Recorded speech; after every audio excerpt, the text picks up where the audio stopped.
नमस्कार दोस्तों, मित्रों, साथियों। मैं हिमांशु कौशल आज 15वें दिन की क्लास लेकर आपके साथ उपस्थित हूँ। आज की क्लास बहुत ही इम्पोर्टेंट क्लास है क्योंकि इसमें हम समराइज़ करने की कोशिश करेंगे जो अभी हमने 12 टेंसेस सीखे हैं उनको एक साथ रिलेट करके कैसे बनाएंगे, समझने की कोशिश करें इस क्लास में। चलिए, इसके साथ मैं आपसे एक बार फिर से कहना चाहूँगा कि चैनल को सब्सक्राइब कीजिए, ज़्यादा से ज़्यादा लोगों को शेयर कीजिए और उनसे भी सब्सक्राइब कराइए। आइए बात करते हैं 1 बाई 1 टेंसेस की। देखिए यहाँ पर मैं बात करूँगा सबसे पहले इंडेफिनिट की। देखिए, आप सिंपली अब तो जानते हैं कि 3 तरह के काल होते हैं, प्रेजेंट, फ्यूचर एंड पास्ट। सबसे पहले कोई भी वाक्य आता है, आपको सिंपल कुछ नहीं समझना, बस इतना अज्यूम करना, इतना देखना है कि ये प्रेजेंट में कही गई बात है, पास्ट में कही गई है, फ्यूचर में कही गई है। इसके बाद में अगर वाक्य अनिश्चितता भरा है, मतलब वहाँ पर देखिए, जैसे कि यहाँ पे एक एग्जांपल है, मैं जाता हूँ। मैं जाता हूँ, कहाँ जाता हूँ, कब जाता हूँ, कैसे जाता हूँ, किस टाइम से, कुछ नहीं पता चल रहा। काम जारी है, हो चुका है क्या, कुछ नहीं पता चला। निश्चितता भरे वाक्य होते हैं तो इंडेफिनिट के होते हैं। और सिंपल इंडेफिनिट की वहीं पे बात करें, इंडेफिनिट में फिर आपका आ गया प्रेजेंट, पास्ट या फ्यूचर, कौन से काल में इंडेफिनिट है। दूसरा कंटिन्यूअस होता है कि जिसमें आपका काम जारी हो रहा होता है, अब काम चल रहा होता है तो वहाँ पे समझना है कि ये काम प्रेजेंट में चल रहा है, फ्यूचर में चल रहा है, पास्ट में चल रहा है। इससे हम टेंस की पहचान कर सकते हैं। तीसरा होता है परफेक्ट का, आपका काम हो चुका है, कंप्लीट हो चुका है, काम का होना का पूरा पाया जाता है, तो वो अब कब कंप्लीट हुआ है, प्रेजेंट में, पास्ट में, फ्यूचर में समझने की कोशिश करेंगे। देन परफेक्ट कंटिन्यूस होता है क्योंकि काम का वहाँ पर पूरा होने के साथ साथ, जारी होने के साथ साथ पूरा भी हो रहा होता है। वहाँ पर कंटिन्यूस का टाइम के साथ में बताया जाता है। वहाँ पे देखिए, कंटिन्यूस और परफेक्ट कंटिन्यूस को एक साथ रिलेट करते हैं हम। वहाँ पे काम का जारी होना, और जारी होना टाइम के साथ में पूरे होने का दर्शाया जाता है, तो परफेक्ट कंटिन्यूस आ जाता है। इस तरह से हम वहाँ पे प्रेजेंट, पास्ट और फ्यूचर को समझने की कोशिश करते हैं कि वो कौन से काल में ऐसा होना पाया जा रहा है। देखिए, एग्जांपल्स के थ्रू आपको फिर से समझाने की कोशिश करता हूँ। मैं समझता हूँ आपको सारे टेंसेस समझ में आएंगे और आज से आप इंग्लिश बोलना शुरू कर ही देंगे। सबसे पहले लेते हैं हम इंडेफिनिट के ये तीनों। तो इंडेफिनिट, प्रेजेंट इंडेफिनिट की बात करें, आई गो, मैं जाता हूँ। आई डू नॉट गो, मैं नहीं जाता हूँ। डू आई गो, क्या मैं जाता हूँ। इस तरह से अगर इसी चीज़ को इंडेफिनिट में करने की कोशिश करेंगे कि मैं गया, I went. I did not go, मैं नहीं गया। डिड आई गो, क्या मैं गया। इस तरह से अगर इसको फ्यूचर में कहने की बात करेंगे, आई विल गो, मैं जाऊँगा। आई विल नॉट गो, मैं नहीं जाऊँगा। देन विल आई गो, क्या मैं जाऊँगा। एक करता हमने लिया था ये, यहाँ पर आई करता, एक ही करता के साथ में, और इनको समझते हैं। ही करता के साथ में हम कहेंगे ही गोज़, वह जाता है। ही डज नॉट गो, वह नहीं जाता है। डज ही गो, क्या वह जाता है। ये आपके हो गए प्रेजेंट इंडेफिनिट के। पास्ट इंडेफिनिट में अगर यही बात कहेंगे, ही करता के साथ में ही वेंट, वह गया। ही डिड नॉट गो, वह नहीं गया। डिड ही गो, क्या वह गया। ही विल गो, वह जाएगा। ही विल नॉट गो, वह नहीं जाएगा। विल ही गो, क्या वह जाएगा। इनके फार्मूलाज, कहाँ पर डज आएगा, कहाँ पर नॉट आएगा, कहाँ पर कौन सा करता है, कि ये सारे मैं टेंसेस में आपको चीज़ें सिखा चुका हूँ 1 बाई 1। चलिए, अब हम इंडेफिनिट के बाद में रुक करते हैं कंटिन्यूस की तरफ।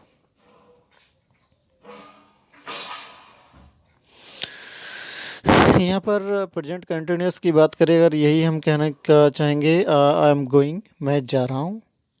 आई एम नॉट गोइंग, मैं नहीं जा रहा हूँ। एम आई गोइंग, क्या मैं जा रहा हूँ।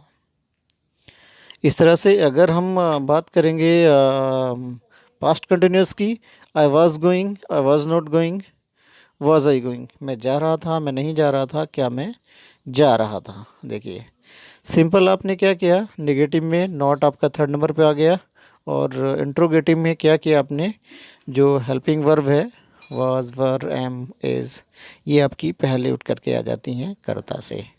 बाकी सिंपल फार्मूलाज मैं आपको सिखा ही चुका हूँ, subject plus helping verb plus verb and then object जो भी आता है। उसके बाद में अब बात करते हैं फ्यूचर कंटिन्यूस की। आई विल बी गोइंग, मैं जा रहा हूँ। आई विल नॉट बी गोइंग, मैं नहीं जा रहा हूँ। और विल आई बी गोइंग, क्या मैं जा रहा हूँ।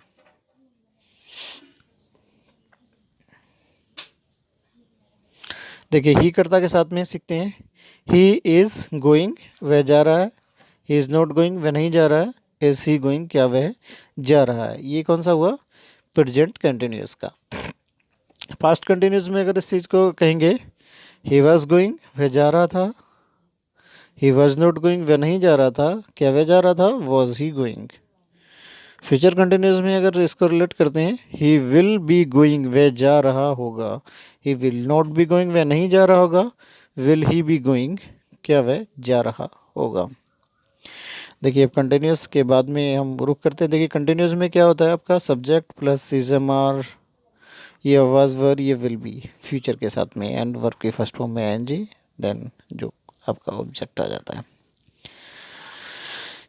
हम बात करते हैं परफेक्ट की। परफेक्ट की आपको पता ही है कि हैव के साथ में वर्ब की थर्ड फॉर्म आती है। देखिए यहाँ पे प्रेजेंट परफेक्ट की बात करेंगे। आई हैव गॉन, मैं जा चुका हूँ। आई हैव नॉट गॉन, मैं नहीं जा चुका हूँ। हैव आई गॉन, क्या मैं जा चुका हूँ। इनके फार्मूलाज हम लास्ट की पिछली क्लासेस में सीख चुके हैं। अगर आपको यहाँ पर कोई कन्फ्यूज़न है तो पिछले क्लासेस को आप देख सकते हैं। वहाँ पे आपको सारे फार्मूलाज का पता चल जाएगा कि कौन सी क्रिया कहाँ क्या कैसे लेकर के आना है। आई हैड गॉन, मैं जा चुका था। आई हैड नॉट गॉन, मैं नहीं जा चुका था। हैड आई गॉन, क्या मैं जा चुका था। ये आपकी बात करेंगे पास्ट परफेक्ट में अगर टेंस आता है तो। आई विल हैव गॉन, मैं जा चुका हूँगा। I will have not gone, मैं नहीं जा चुका हूँगा। विल आई हैव गॉन, क्या मैं जा चुका हूँगा। यानी कि यहाँ पर काम का आपका कंप्लीट होना पाया जाता है। देखिए फ्यूचर में future perfect, I will have gone, I had gone. Past perfect, I have gone. Present perfect, ये परफेक्ट के सारे टेंसेस हैं। आई कर्ता के साथ में देखा हमने यहाँ पर, और अब एक बार ही कर्ता के साथ में देख लेते हैं परफेक्ट के tenses.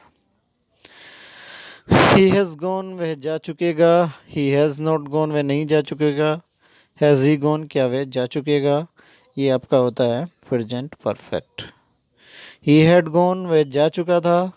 He had not gone, वह नहीं जा चुका था। हैड ही गॉन, क्या वह जा चुका था।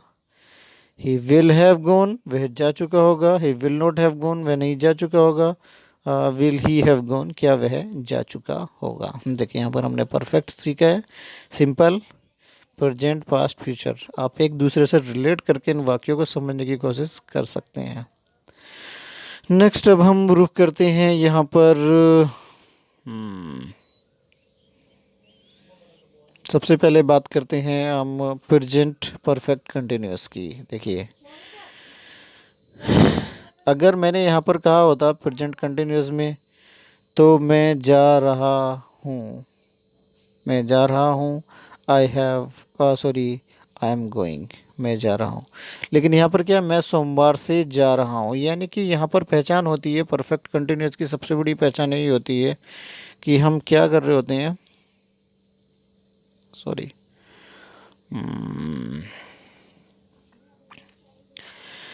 आई have been going since Monday, मैं सोमवार से जा रहा हूँ। यहाँ पर क्या है कि टाइम का होना भी जोड़ा गया है। आपको बता चुका हूँ कि सिंस और फॉर कहाँ पर लेकर के आते हैं।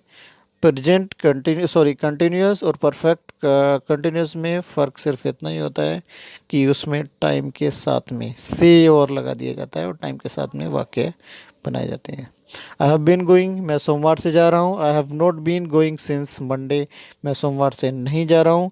Have I been going since Monday, क्या मैं सोमवार से जा रहा हूँ।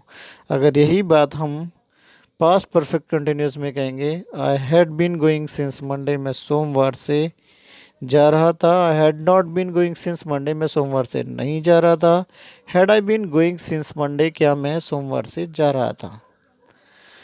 इसी तरह से अगर हम बात करेंगे यहाँ पर फ्यूचर परफेक्ट कंटिन्यूस की, I will have been going since Monday, मैं सोमवार से जा रहा हूँगा। I will not have been going since Monday, मैं सोमवार से नहीं जा रहा हूँगा। Will have been going since Monday, क्या मैं सोमवार से जा रहा हूँगा। यहाँ पर देखिए सिंपली आप एक दूसरे को, इन वाक्यों को एक साथ में जज कर सकते हैं कि प्रेजेंट, पास्ट और फ्यूचर में क्या फ़र्क है। इसके अलावा आई कर्ता के साथ में या ही कर्ता के साथ में क्या फ़र्क आता है। इसी के अलावा इंडेफिनिट मैंने प्रेजेंट और कंटिन्यूस परफेक्ट कंटिन्यूस, एक एक साथ सारे वाक्यों को समझाने की कोशिश की है। आइए लास्ट में एक और ही कर्ता के साथ में और इन वाक्यों को देख लेते हैं, समझ लेते हैं। He has been going since Monday, वह सोमवार से जा रहा होगा। He has not been going since Monday, वह सोमवार से नहीं जा रहा होगा। Has he been going since Monday, क्या वह सोमवार से जा रहा होगा। ये आपका प्रेजेंट परफेक्ट कंटिन्यूस। बात करते हैं पास्ट परफेक्ट कंटिन्यूस की। He had been going since Monday, वह सोमवार से जा रहा था। He had not been going since Monday, वह सोमवार से नहीं जा रहा था। Had he been going since Monday, क्या वह सोमवार से जा रहा था। हम बात करते हैं फ्यूचर परफेक्ट कंटिन्यूस की। He will have been going since Monday, he will not have been going since Monday, will he have been going since Monday, वह सोमवार से जा रहा होगा, वह सोमवार से नहीं जा रहा होगा, क्या वह सोमवार से जा रहा होगा।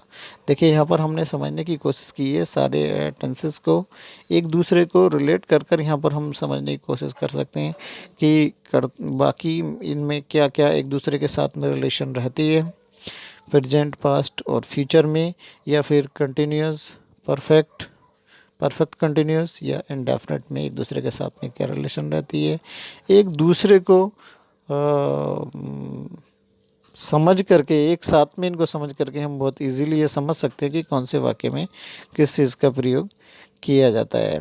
देखिए यहाँ पर हमने क्या किया, तीनों परफेक्ट कंटिन्यूस के लिए, यहाँ पर तीनों परफेक्ट कंटिन्यूस के लेने में देखिए यहाँ पर हैज़ बीन, आपका अगर प्रेजेंट में बात करें तो हैज़ बीन आता है, और अगर यहाँ पर इंडेफिनिट की बात करें, सॉरी पास्ट में बात करें, पास्ट परफेक्ट कंटिन्यूस की बात करें तो यहाँ पर हैड बीन के साथ में वर्ब की फर्स्ट फॉर्म में एनजी आता है। और यहाँ पर अगर फ्यूचर परफेक्ट की बात करें, फ्यूचर परफेक्ट कंटिन्यूस की विल हैव बीन के साथ वर्ब की फर्स्ट फॉर्म में एनजी आता है। इसी तरह से सेम अगर हम बात करेंगे, यहाँ पर बात करते हैं यहाँ पर परफेक्ट की, तो परफेक्ट में आपका हैव आता है, और प्रेजेंट परफेक्ट में, पास्ट परफेक्ट में हैड आता है, और फ्यूचर परफेक्ट में विल हैव के साथ में, इनमें सभी में थर्ड फॉर्म आती है। ठीक है।